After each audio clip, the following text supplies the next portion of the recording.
নমস্কাৰ এই মুহূৰ্তত আহি পৰিছে ৰাজ্যখনৰ বাবে খন্দিয়াৰ কেইবাটাও বিগ ব্ৰেকিং নিউজ। আজি 6 জুলাই এনে ধৰণৰ খবৰসমূহ নিতৌ চাবৰ কাৰণে চেনেলটো সাবস্ক্ৰাইব কৰি ভিডিঅ'টোত এটা লাইক কৰি দিব। এই মুহূৰ্তত জনাই আছো এটা ব্ৰেকিং নিউজ। ৰাজ্যত গোমাংস বিতৰ্কৰ মাজতে পুনৰ গুৱাহাটী মহানগৰীত এক চাঞ্চল্যকৰ ঘটনা। এবাৰ গুৱাহাটীত মছজিদত উদ্ধাৰ কৰা হৈছে গাহৰি মাংস আৰু তাৰ পাছতে হাহাকাৰ পৰিৱেশৰ সূচনা হৈছে। মছজিদত এবাৰ উদ্ধাৰ কৰা হৈছে গাহৰি মাংস। গৰু গাহৰিৰ বিতৰ্কৰ মাজতে গুৱাহাটী মহানগৰীত চাঞ্চল্যকৰ কাণ্ড সংঘটিত হৈছে।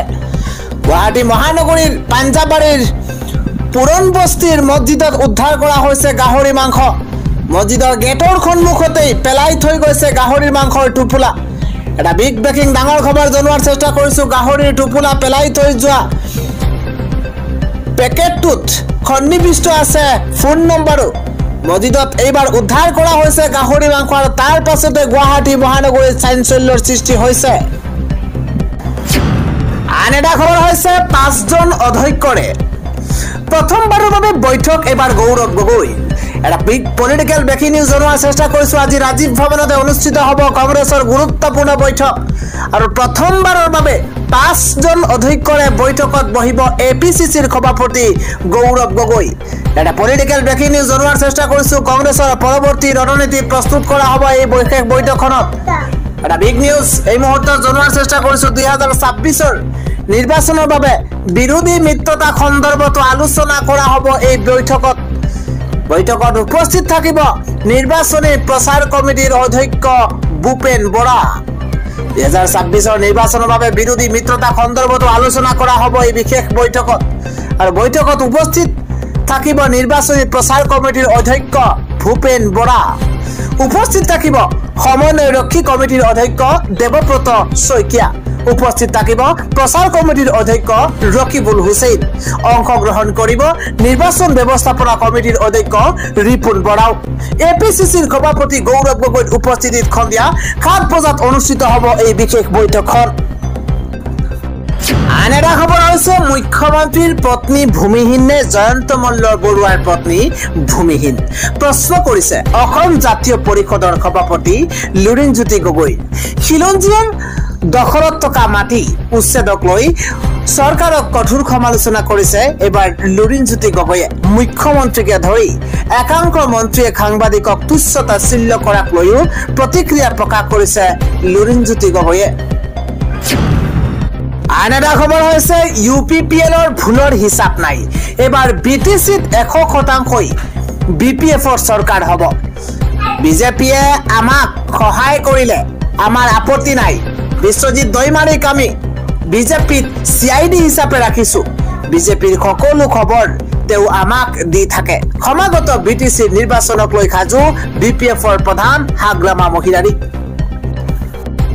পৰৱৰ্তী খবৰ হৈছে পুনৰ 18 গৰাকী বাংলাদেশী নাগৰিকক বিতৰণ কৰা হৈছে ৰাজ্য চৰকাৰৰ তৰফৰ পৰা। কাছাৰ আৰু শ্ৰীভূমিৰ পৰা বাংলাদেশলৈ ঘূৰাই পঠালে চৰকাৰে। শনিবাৰে নিশা শ্ৰীভূমিৰ ভাৰত বাংলাদেশ সীমান্তৰে পঠোৱা হৈছে বাংলাদেশী নাগৰিক কেইজনক। কিছুদিন পূৰ্বেই কাছাৰ আৰু শ্ৰীভূমি আৰক্ষীয়ে আটক কৰিছিল শিশু মহিলাসহ 18 গৰাকীকৈ বাংলাদেশীক। কাছাৰত 11 জন আৰু শ্ৰীভূমিত আটক হৈছিল 7 গৰাকী। কাছাৰত বিগত দিনত আটক হৈছে 100ৰো অধিক বাংলাদেশী নাগৰিক। এটা গুৰুত্বপূৰ্ণ হৈছে ABMSO মুছলমানৰ মাটি কাহি আদানী আম্বানীক দিয়াৰ প্ৰতিযোগিতা চলাইছে এইখন চৰকাৰে। এটা বিগ ব্ৰেকিং এই মুহূৰ্তত জনোৱাৰ চেষ্টা কৰিছো। আদানী আম্বানীক মাটি দিয়াৰ প্ৰতিযোগিতা চলিছে ৰাজ্যত। আদানী আম্বানীক মাটি দিয়াৰ প্ৰতিযোগিতা চলাইছে ৰাজ্য চৰকাৰে। মুছলমানৰ মাটি কাহি বহিৰাগত বনিয়া গতাই দিছে চৰকাৰে।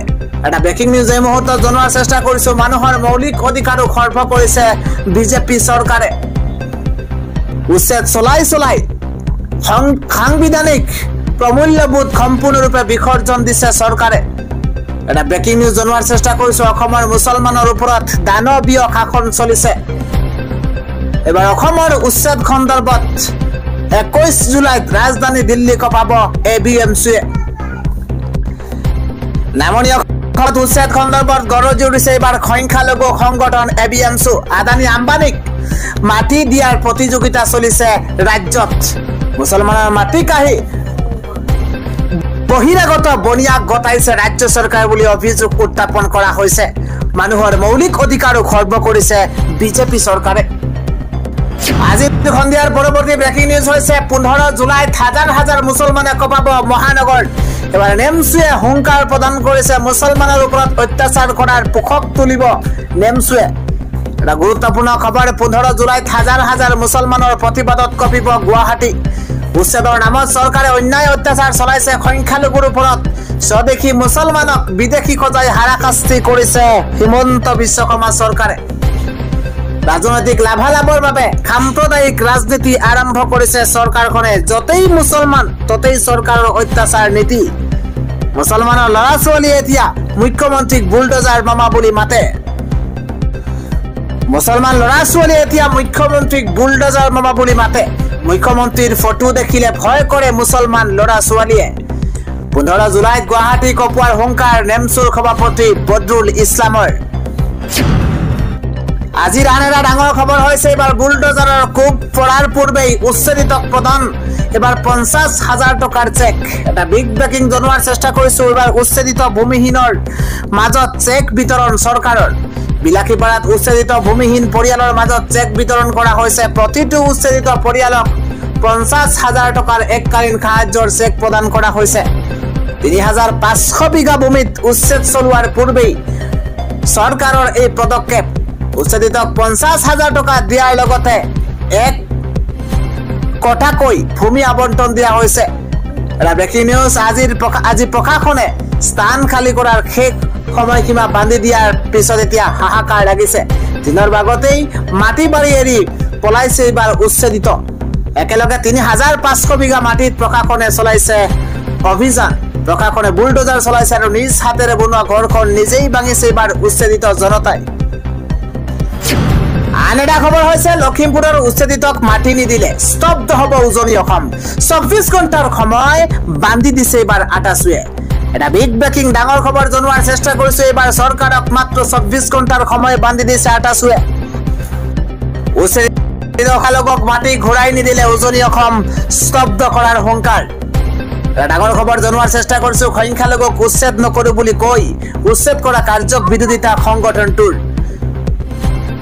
উচ্ছেদিত 13টা পৰিয়ালক 24 ঘণ্টাৰ ভিতৰতে 2 বিঘা মাটি প্ৰদান কৰিবলৈ আহ্বান জনোৱা হৈছে আৰু তৎকালীনভাৱে চৰকাৰী আৱাস যোজনাৰ ঘৰ প্ৰদানৰো দাবী জনাইছে আটাছুৱে গুণগুণৰ পৰিয়ালক চলোৱা অমানৱীয় উচ্ছেদক লৈ ধিক্কাৰ এইবাৰ লখিমপুৰ প্ৰশাসনক স্থানীয় বিধায়ক বিজেপি চৰকাৰক খকিয়াই দিছে জাতীয় সংগঠনটোৱে এনে অমানৱীয় উচ্ছেদ বন্ধ নকৰিলে বৃহৎ আন্দোলন গঢ়ি তোলাৰ হুংকাৰ প্ৰদান কৰা হৈছে চৰকাৰক মাত্ৰ 24 ঘণ্টা সময় বান্ধি দিছে আটাছুৱে আন এটা খবৰ হৈছে ভূমিপট্টাত থকাৰ পাছতো দুখীয়াৰ মাটি কাঢ়িব বিচাৰিছে চৰকাৰে চৰকাৰৰ বিৰুদ্ধে খৰব হৈ পৰিছে ৰকিবুল হুছেইন দুখীয়া দৰিদ্ৰৰ মাটি কাঢ়ি হাৰাশাস্তি কৰিছে মুছলমান জনতাক ৰকিবুল হুছেইনে অভিযোগ উত্থাপন কৰিছে জাননী নিদিয়াকৈ বহু অঞ্চল উচ্ছেদ অভিযান চলাব বিচাৰিছে চৰকাৰে পুলিচৰ ভয় দেখুৱাই ৰঙা চকু দেখুৱাই